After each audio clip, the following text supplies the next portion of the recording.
One South Carolina mom who became a QAnon follower actually feared that she and her daughter would have to go into hiding after President Biden took office because of all the disinformation she fell for. Then her QAnon fever broke and she came to her senses. CNN's Donie O'Sullivan joins us with her story. This is fascinating, Donie. So tell us what happened, her whole trajectory. Hey, Alison. Yeah, many followers of QAnon still believe this conspiracy theory, but we spoke to one woman who voted for Trump in November, but recently just realized QAnon is a lie. Have a listen. When President Biden was sworn in, Joseph Robinette Biden Jr. I was just crying. I mean, I couldn't stop, like that ugly cry that you do. It just kept going, and I was like, oh my gosh, like I'm seeing the funeral of our country. And instantly I went into panic mode. I had to call my mom, and I just told her, I was like, we're all gonna die. We're gonna be owned by China. And I was like, I might have to pull my daughter out of school because they're gonna take her. I was scared to death.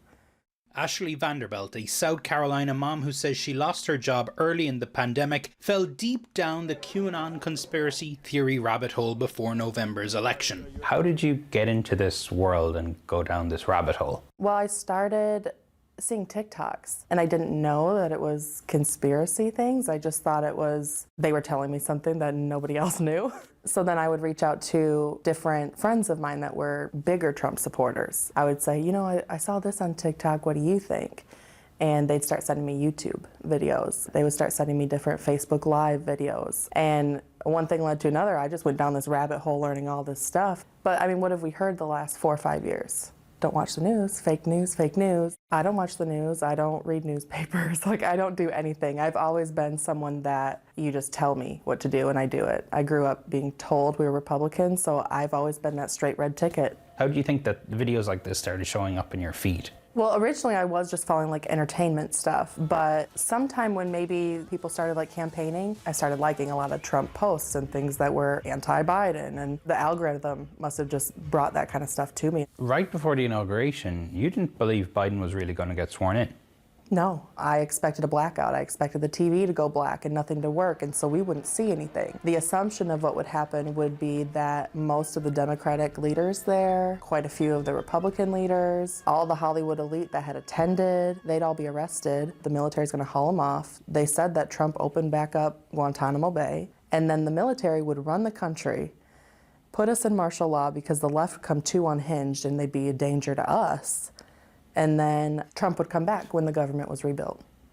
I know it sounds crazy. But you believed it. I did. And then Biden got sworn in. Mm-hmm. How did you feel? I was devastated. The belief among QAnon supporters that Biden would not be inaugurated was wrong. Ashley Vanderbilt realized she had bought into a conspiracy theory. Well, I was wrong.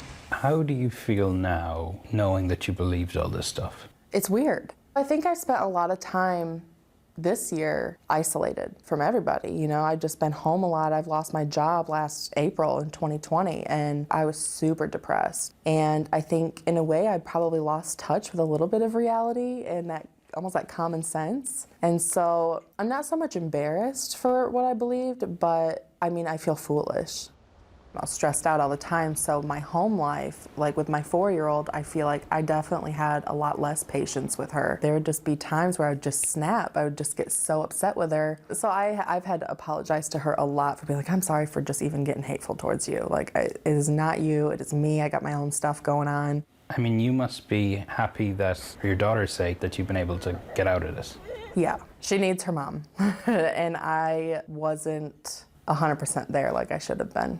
A spokesperson for TikTok said the company is committed to countering misinformation and content promoting QAnon is not allowed on its platform. After finding QAnon through TikTok, Ashley said the only thing that might have pulled her out of it before the inauguration was if Trump spoke out against it. I was the biggest Trump supporter there was. If he were to have said something, and if he were to just say Q's illegitimate, nothing's real in there, I think some people would leave. Maybe not all, the people that are way too far into it, but I think it would help a lot of. It would have helped you? Mm-hmm. I thought the world of him, so if he would have said, that's not real, I'm not coming back, it is over, I would have believed him.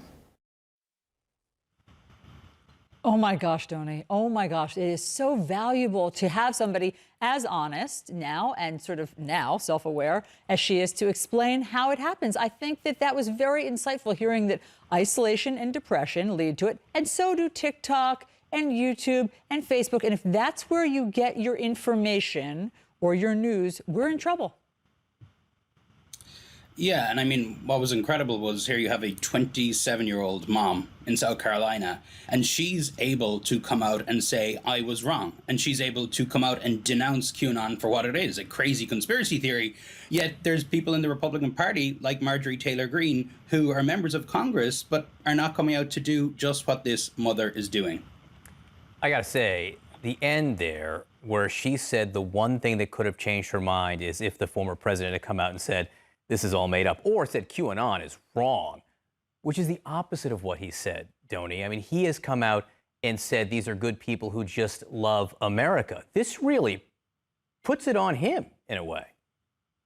Yeah, and I mean, Trump is the hero in the QAnon story, right? He is the hero. He's a godlike figure. I mean, Ashley there even said, you know, she is a religious person. She is a Christian. She was wondering at points if she was putting Trump above God. And what do we see Trump do? We saw him praise QAnon's followers, and we saw him engage and retweet with many of the accounts that are pushing this conspiracy theory. Another insight that she had where she said, you know, basically in my life, you just tell me what to do and I do it. And I think that that was also really honest, which is some people are followers. There are some people who are leaders. There are some people who are followers. That's just true. There's nothing, no judgment there. But it's followers who are looking to a leader, and Donald Trump wasn't giving them real information. Yeah, and she was extremely candid, you know, about her ignorance, frankly. You know, she said, I don't watch the news. I don't read newspapers. We've been told for 4 or 5 years about the fake news, fake news, fake news. And now she said that she is, you know, as she reevaluates her politics, as she reevaluates her beliefs, she is going to start engaging with journalism. And actually, after this interview, she posted on her TikTok account, she's still using TikTok to now spread the message about helping people get out of conspiracy theories. She posted on TikTok saying, I just finished an interview with CNN. You know, when I believed this conspiracy theory, when I was in QAnon, you know, this was the evil news organization that I was most afraid of. I got to say, Donie, a big part of that is the fact that she was willing to do it is how great of a reporter you are and how you've approached this from the beginning. You are doing a service to everyone. You're doing a service to truth in your reporting on this. Thank you so much for shining a light on this. Our news ambassador, Donie, I totally agree. He can single-handedly help turn some of this around. Yeah, well, because the former president chose not to. And I think it was really, really a stark revelation there.